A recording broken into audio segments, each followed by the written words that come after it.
పవన్ కళ్యాణ్ గారి క్రేజ్ గురించి మనం ప్రత్యేకంగా చెప్పాల్సినటువంటి అవసరం లేదు. తెలుగు రాష్ట్రాలకి చాలా బాగా తెలుసు. ఆయన సినిమా రిలీజ్ అయినా, ఆయన రాజకీయంగా ఏదన్నా మాట్లాడుతున్నా ఒక ట్రెండ్ సెట్ చేస్తారు. చెప్పాలంటే క్రౌడ్ పుల్లర్ ఆయన. ఆయన ఎక్కడుంటే అక్కడ జనం ఉంటారు. ఇది మనందరికీ తెలుసు. ఇది పక్క రాష్ట్రాలకు కూడా ఇప్పుడు పాకింది.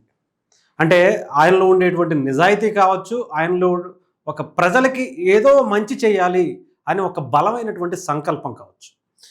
అంటే రీసెంట్గా వన్ నేషన్ వన్ ఎలక్షన్కి సంబంధించినటువంటి మీటింగ్కి తమిళనాడుకి వెళ్ళబోయారు పవన్ కళ్యాణ్ గారు, వెళ్తున్నారు.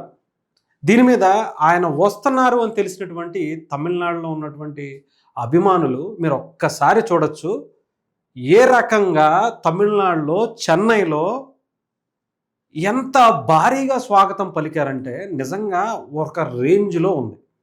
ఏంటి అసలు పవన్ కళ్యాణ్ గారికి ఈ రకమైనటువంటి క్రేజ్ తమిళనాడులో ఏంటి అంటే, పవన్ కళ్యాణ్ గారి నిజాయితీ అలాంటిది.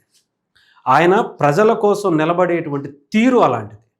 ఈరోజు నిజంగా మీరు చూడండి, ఆయనకి ఒక్కొక్కళ్ళు అక్కడ స్వాగతం పలకటం, ఆయనకి ఎలివేషన్స్ ఇవ్వటం.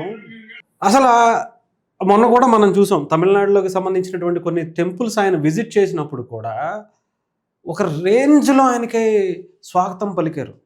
ఏంటి అసలు పవన్ కళ్యాణ్ గారిలో? మొన్న మహారాష్ట్ర వెళ్తే అదే తరహాలో ఆయనకి అసలు రోడ్ల మీద కిక్కిరిసిపోయి అసలు వెహికల్ వెళ్ళటానికి కూడా లేకుండా ఉండేటువంటి జనం వచ్చారు. సరే, అక్కడేదో తెలుగు వాళ్ళు ఉన్నారంటే అనుకోవచ్చు. తమిళనాడులో వన్ నేషన్ వన్ ఎలక్షన్కి సంబంధించినటువంటి మీటింగ్కి ఆయన ఎయిర్పోర్ట్లో దిగినప్పటి నుంచి మొదలు పెడితే హోటల్కి వెళ్ళి మీటింగ్కి వచ్చిన తర్వాత కూడా is a centre of attraction అయిపోయారు.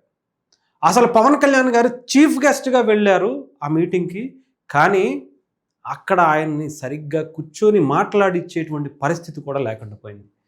నిజంగా పవన్ కళ్యాణ్ గారు ఏం అదృష్టం చేసుకున్నారో, కానీ ఇంతమంది ప్రజలు తెలుగు వాళ్ళు మనసు గెలుచుకున్నారంటే చాలా గొప్ప విషయం. అలాంటిది తమిళనాడు ప్రజలు అంత తొందరగా ఎవరిని హక్కుని చేర్చుకోరు, అంత తొందరగా ఎవరిని ఇష్టపడరు. వాళ్ళు ఇష్టపడ్డారు అంటే something is special. Pawan Kalyan గారు అనే వ్యక్తి తమిళనాడు ప్రజలకి ఎంత స్పెషల్ అనేది ఈ ఒక్కసారి మనం చూస్తే తెలుస్తుంది. డెఫినెట్గా రేపు ఎలక్షన్స్లో పవన్ కళ్యాణ్ గారు తమిళనాడులో ప్రచారం చేయబోతున్నారు. తమిళనాడు ఎలక్షన్స్ని గేమ్ చేంజర్లా ఆయన ప్రధానంగా నిలవబోతున్నారు అనేది మనకి స్పష్టంగా కనిపిస్తున్నటువంటి అంశం. ఎందుకంటే ఆయన గతంలో తమిళనాడుకి సంబంధించినటువంటి రాజకీయాలపై మాట్లాడుతూ, కొన్ని అక్కడ ఉన్నటువంటి ఎవరైతే సనాతన ధర్మం గురించి మాట్లాడిన వాళ్ళకి హెచ్చరిక ఇస్తూ అనేక విధాలుగా, ముఖ్యంగా తమిళ భాషలో ఆయన మాట్లాడుతూ ఇంటర్వ్యూలు కూడా ఇవ్వటం అనేది మనం చూసాం. అంటే డెఫినెట్గా పవన్ కళ్యాణ్ గారు తమిళనాడు పాలిటిక్స్ మీద దృష్టి పెడుతున్నారు. దానికి అక్కడ ఉన్నటువంటి ప్రజలు కూడా స్వాగతం పలకటానికి సిద్ధంగా ఉన్నారు. పవన్ కళ్యాణ్ గారిని హక్కున చేర్చుకోవడానికి రెడీగా ఉన్నారు. అంటే ఆయన వెళ్ళి డైరెక్ట్గా పోటీ చేయాల్సినటువంటి అవసరం కాదు. అక్కడ ఉన్నటువంటి ప్రజల మైండ్ సెట్ని పవన్ కళ్యాణ్ గారు ఇన్ఫ్లుయెన్స్ చేయగలుగుతున్నారు. గత ఎన్నికల్లో ఆంధ్రప్రదేశ్లో ముఖ్యంగా ఎన్డీఏ కూటమి గెలవటానికి కీలక పాత్ర వహించినటువంటి పవన్ కళ్యాణ్ గారి ఆలోచనలు, ఆయన మాట ప్రజలు విన్నారు.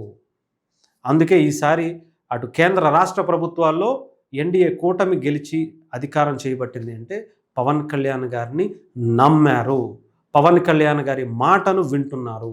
ఈసారి తమిళనాడులో కూడా పవన్ కళ్యాణ్ గారి మీద నమ్మకంతో అక్కడ ఉన్నటువంటి ప్రజలు ఆయనని నమ్ముతున్నారు అనటానికి ఇదే ఉదాహరణగా మనం చూడొచ్చు.